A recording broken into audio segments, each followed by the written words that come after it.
नमस्कार, Venus astro में मैं दिव्या मित्तल आप सभी का स्वागत करती हूँ। बात करते हैं हम अपने 16वें नक्षत्र की, जो कि है विशाखा नक्षत्र। विशाखा मीन्स अविभाजित, जिसको बांटा ना जा सके, यानी एक बड़े पेड़ से निकली एक छोटी सी शाखा।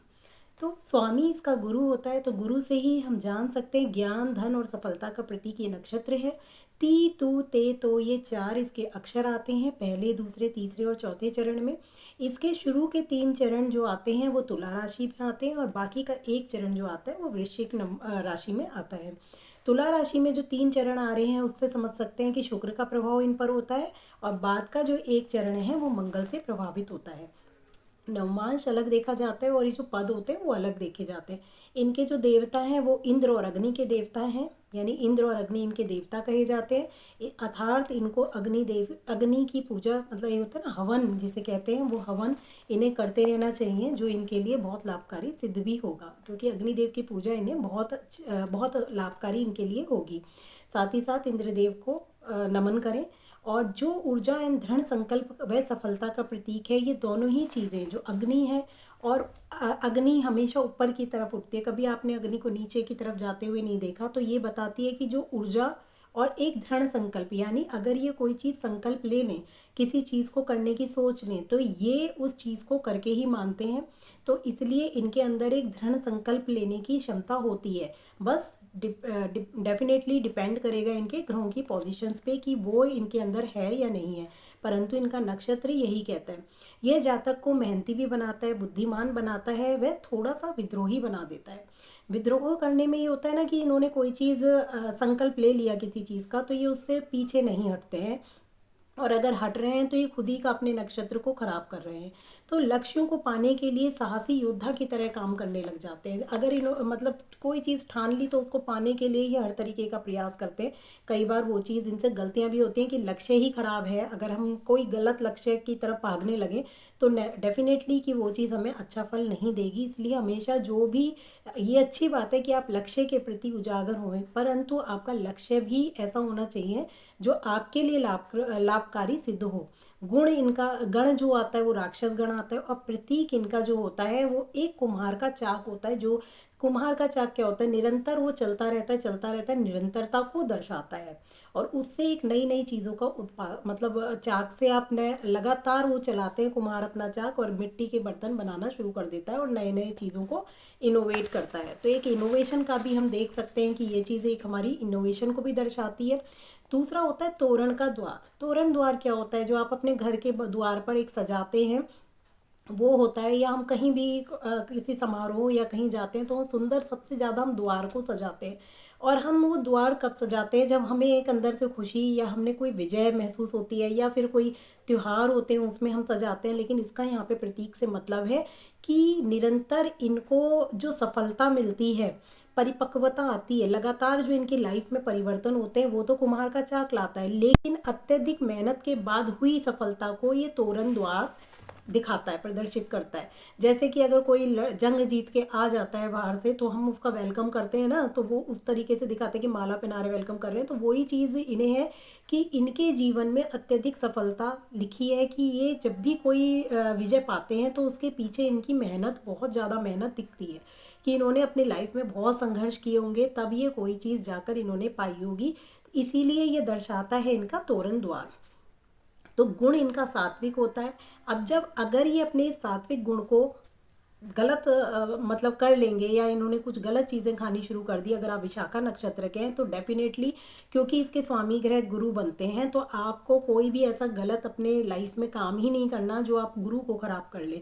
क्योंकि यदि आप मतलब तामसिक आपकी प्रवृत्ति होने लगेगी, आप मांस, मदिरा या कुछ भी ऐसा सेवन कर रहे हैं, तो आप इस नक्षत्र के जस्ट अपोजिट काम कर रहे हैं, और आपका गुरु चाहे कितने भी अच्छे उसमें बैठ जाए, वो आपको अच्छे फल कभी नहीं देगा। वो कुछ ना कुछ लाइफ में हिंड्रेंसेस लाएगा, आपका ध्यान भटकेगा। तो इसको बैलेंस करने के लिए आपको चाहिए कि सबसे पहले मांस, मदिरा से आप दूर होइए, अगर आप विशाखा नक्षत्र के हैं तो। गुरु का अगर कोई भी नक्षत्र है, शनि का कोई भी नक्षत्र है, तो वो यही कहते हैं कि आप इन चीज़ों से सबसे पहले दूर होइए, तभी आपको अच्छे फल मिलते हैं। क्योंकि शनिदेव जब सेकंड हाउस में किसी के विराजमान होते हैं तो वो उनकी प्रवृत्ति ये इस तरीके की होती है कि वो कभी ना कभी मदिरा की तरफ आकर्षित होते हैं, लेकिन उन्हें उसी से दूर होने को कहते हैं शनिदेव कि तुम पहले इस चीज़ से दूर हो, तब मैं तुम्हें सब कुछ दूंगा। क्योंकि सेकंड भाव हमारी प्रॉपर्टी का, धन दौलत का होता है, फिक्स्ड इनकम, फिक्स्ड प्रॉपर्टी का होता है। तो वो कहाँ से मिलेगी जब आप शनि से अगेंस्ट कोई काम कर रहे हैं, गुरु से अगेंस्ट कोई काम कर रहे हैं।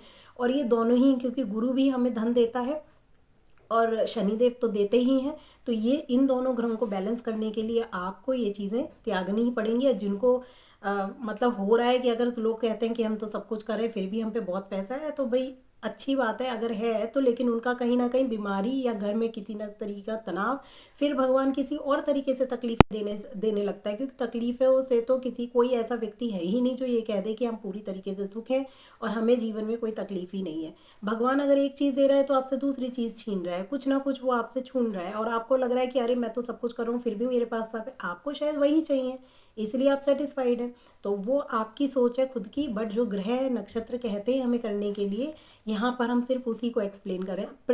प्रथम इनका जो पशु होता है वो होता है टाइगर, बाघ। अब बाघ का क्या काम होता है? बाघ एक गतिशील पशु में से कहा जाता है कि वो अपने धैर्य का, मतलब वो इतना धैर्य रखता है और उसके बाद अटैक करता है। तो वही चीज़ इनमें धैर्य की बहुत ज़्यादा, मतलब पेशेंस इनका लेवल बहुत हाई होता है। और लेकिन जब टूटेगा तो बुरी तरीके से टूटेगा, बट इनका पेशेंस लेवल बहुत हाई होता है, क्योंकि बाघ अपने शत्रु का पहले वेट करता है तभी वो अटैक करता है। तो इतनी देर शांत होकर बैठा रहता है। साहसी बहुत होते हैं और लक्ष्य के केंद्रित, ये मैं पहले ही बता चुकी कि लक्ष्य के पीछे। और पक्षी इनका होता है कौवा। कौए का आप सभी जानते हैं। तो चाहे आवाज़ कैसी भी हो, कर्कश आवाज़ हो, परंतु कौए को हम सब पूजते हैं। हम चाहते हैं कि हमारे घर आए, और मतलब उसका एक अलग ही उसको वो श्राद्धों में भी पूजा जाता है कि खाना सबसे पहले हम कौए को ही रखते हैं, रोटी रखते हैं। तो उससे आप देख सकते हैं। वृक्ष इसका कैद का आता है, वुड एप्पल जिसे बोलते हैं। इनको बस एक चीज़ चाहिए, ज्ञान इनके अंदर कूट कूट के भरा हुआ है। अगर ये देखें तो हम इनके अंदर गुरु की नक्षत्र में आने की वजह से आंतरिक ज्ञान इनके अंदर बहुत होगा, परंतु वो ज्ञान इन्हें अपनी लाइफ में प्रैक्टिकली भी अप्लाई करना चाहिए। क्योंकि कुछ ज्ञान ऐसे होते हैं जो हमारे अंदर होते तो हैं, लेकिन हम उनको अप्लाई नहीं करना चाहते या हम उनको अपनी लाइफ में इम्प्लीमेंट नहीं करते। अब कहने के लिए इंसान कितना भी अच्छा अच्छा बोल ले, लेकिन वो अपनी लाइफ में अगर वो चीज़ें नहीं अप्लाई कर रहा तो उसका, उस ज्ञान का क्या मतलब है? तो ज्ञान का कोई अर्थ नहीं है जब तक आप उसको अप्लाई अपने ऊपर नहीं कर रहे हैं। तो सबसे पहले उस ज्ञान को अपने ऊपर अप्लाई करिए, तभी वो आपको अच्छे फल देगा। इसका हम पहले पद की बात करते हैं। पहला चरण जो है इसका मेष नवमांश में आता है। यहाँ पे मंगल का इम्पैक्ट आने की वजह से ये लोग अपने, जो इनको मैंने लक्ष्य, ये वाला पहला नक्षत्र लक्ष्यों को पाने के लिए ये आक्रामक रूप ले लेते हैं। मतलब ये इनका थोड़ा सा नेगेटिव हम इफेक्ट देखते हैं कि ये किसी भी चीज़ को पाने के लिए इस हद तक जाते हैं कि इनको ये नहीं पता होता कि ये गलत हद है। तो वो चीज़ इनको थोड़ा सा बैलेंस अपनी बनानी है। ऊर्जावान बहुत होते हैं, नीति शास्त्र भी और तर्कशीलता इनके अंदर कूट कूट के भरी होती है। गुरु की वजह से तो गुरु वाली सारी क्वालिटी इनके अंदर होंगी ही होंगी, साथ ही साथ अब नवमांश में जो आ रहा है उसकी भी होंगी और शुक्र की भी होंगी। तो शुक्र तो ऐसे भी भोग विलासिता की तरफ लेके जाता ही जाता है। तो इस वाले में ना, एक तरफ इनको गुरु ज्ञान दे रहा है, आध्यात्मिक ज्ञान दे रहा है, दूसरी तरफ शुक्र इनको भौतिकता की तरफ भी खींच रहा है। तो ये लोग ना हमेशा एक बैलेंस लाइफ नहीं जी पाते। ये कभी अध्यात्म की तरफ खींचते हैं, कभी ये भौतिकता की तरफ खींचते हैं।